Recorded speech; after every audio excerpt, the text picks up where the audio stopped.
የፎሬክሱና የክሪፕቶ ዓለም በአንድ ሌሊት የመበልጸግ ቅዠት። ጌት ሪች ኩዊክ። አእምሯችን የትሬዲንግን ሂሳብ የማይረዳበት ሳይንሳዊ ሚስጥር።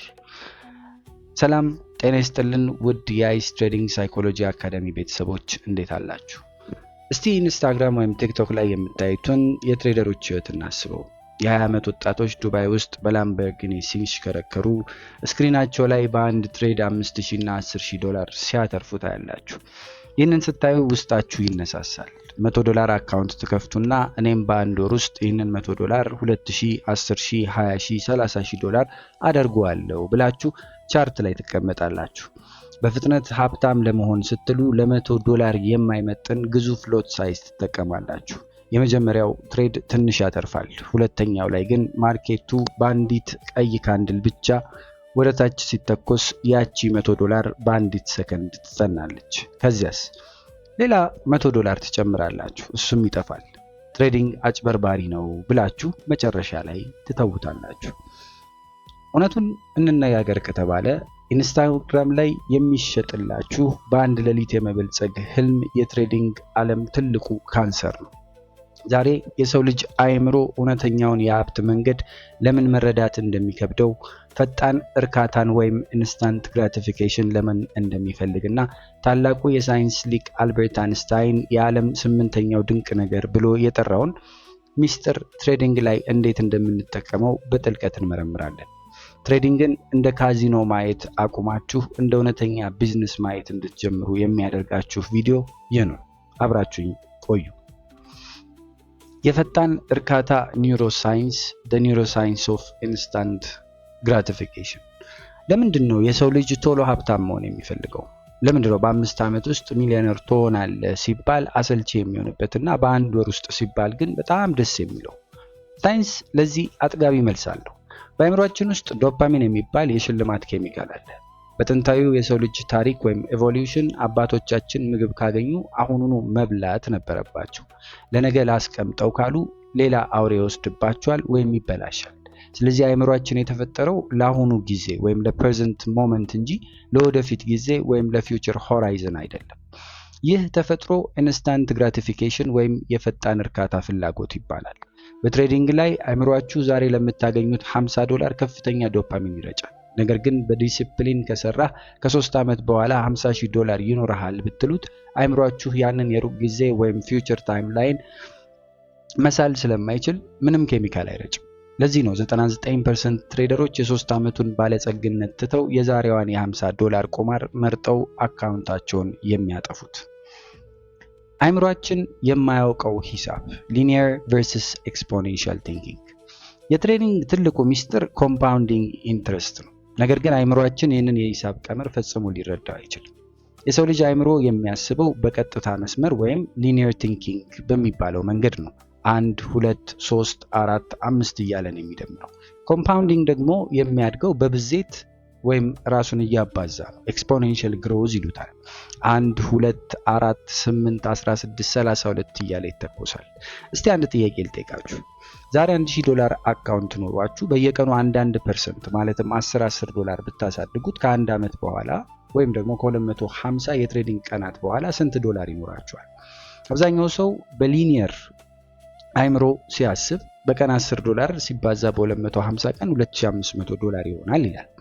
ነገር ግን የኮምፓውንዲንግ ወይም ኤክስፖኔንሻል እውነታ ምንድን ነው ካልን ያ $1000 ከአንድ ዓመት በኋላ $12000 ይሆናል። ከ2 ዓመት በኋላስ $140,000 በላይ ይሆናል። በቀን 1% ብቻ ብትሰሩ ይህንን ያክል ገንዘብ በትሬዲንግ ዓለም ማግኘት ይቻላል። አያችሁ አይደል? አእምሯችን ይህንን የብዜት ኃይል ወይም ኤክስፖኔንሻል ግሮዝ ስለማይረዳው በቀን 1% ማትረፍ ወይም $10 ብቻ ማትረፍ ምን ያደርግልኛል አሰልቺ ነው ብለው ንቀውና በአንድ ቀን 100% ለማትረፍ ሞክሮ ያለውን ያጣል ማለት ነው።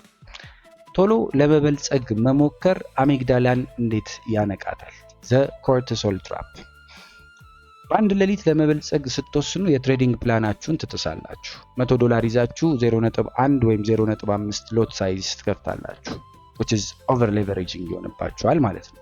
በዚህ ሰዓት በባዮሎጂ ደረጃ ምን ይፈጠራል? ሪስክ ያደረጋችሁት ገንዘብ አቅማችሁ ከሚችለው በላይ ስለሆነ አይምሯችሁ ውስጥ ያለው የፍርሃት ማዕከል ወይም አሚግዳላችን በጣም ትልቅ አደጋ ላይ ነን ብሎ ጩኸቱን ያሰማል። ደማችሁ በኮርቲሶል ይሞላል፣ የልብ ምታችሁ ይጨምራል። ማርኬቱ 2 ፒፕስ ወደ ኋላ ሲመለስ ፍርሃታችሁ ይነቃነቅና በፍርሃት ትዘጋላችሁ ማለት ነው። ማርኬቱ 2 ፒፕስ ወደ ትርፍ ሲሄድ ደግሞ ስግብግብነት ይነቃና ደስታ ውስጥ ትገባላችሁ። እጅግ ከፍተኛ ሪስክ ወይም ኦቨር ሌቨሬጂንግ አይምሮን ሽባ ያደርጋል። ሎጂካችንን ወይም ፕሪፍሮንታል ኮርቴክስ የሚባለውን የአይምሮአችንን ክፍል ሙሉ ለሙሉ ይዘጋዋል። ቶሎ ሀብታም ለመሆን ስትሞክሩ የራሳችሁን አይምሮ ወደ ቁማርተኛና ፍርሃት የተሞላ አውሬ እየቀየራችሁት ነው ማለት ነው። ይህንን ነው እንግዲህ ሳይንሱ የሚለን። ታዲያ ሳይንሱ ይህንን ካለን በኋላ መፍትሄም ያቀርብልናል፣ አሰልቺውን መንገድ መምረጥ ብሎ። አልበርት አንስታይን ምን አለ ካልን ኮምፓውንድ ኢንትረስት ወይም ወለድ የዓለም 8ኛው ድንቅ ነገር ነው። ይህንን የተረዳ ሰው ገንዘብ ይሰበስባል፣ ያልተረዳ ሰው ደግሞ ገንዘብ ይከፍላል ብሏል። በትሬዲንግ ሀብታም ለመሆን አይምሯችሁን ከፈጣን እርካታ ወይም ዶፓሚን አውጥታችሁ ወደ ረዥም ጊዜ ራዕይ ወይም ሎንግ ተርም ቲንኪንግ መቀየር አለባችሁ። ይህንን ለማድረግ ቢያንስ 3 ህጎች አሉ። አንደኛው መፍትሄ ዶላርን እርሱትና በፐርሰንት ብቻ አስቡ፣ ፐርሰንቱ ላይ አተኩሩ የሚል ነው። አካውንታችሁ $10 ይሁን $100,000 ዋነኛ ግባችሁ በዶላር ሳይሆን በፐርሰንት መሆን አለበት። ዛሬ 1% ወይም 2% አሳድጌያለሁ የሚለው ላይ ብቻ አተኩሩ። $10 ላይ 1% ማሳደግ የቻለ ሰው ወይም ዲሲፕሊኑን የገነባ ሰው ነገ ትልቅ የፕሮፕ ፊርም አካውንት ሲያገኝ ሚሊዮነር መሆን አይከብደውም ማለት ነው። ትሬዲንግ የክህሎት ወይም የስኪል እንጂ የገንዘብ መጠን ጨዋታ አይደለም። ሁለተኛው መፍትሄ አሰልቺነቱን መውደድ ነው። we need to embrace the boring part of trading። ፕሮፌሽናል ትሬዲንግ እጅግ በጣም አሰልቺ ነው። ልክ እንደ ፋብሪካ ስራ ነው። በየቀኑ ተመሳሳይ ፕላን፣ ተመሳሳይ ሪስክ፣ ተመሳሳይ ስትራቴጂ ያለው ጉዳይ ነው። ዶፓሚን ወይም የደስታ ስሜት ቻርት ላይ አትፈልጉ።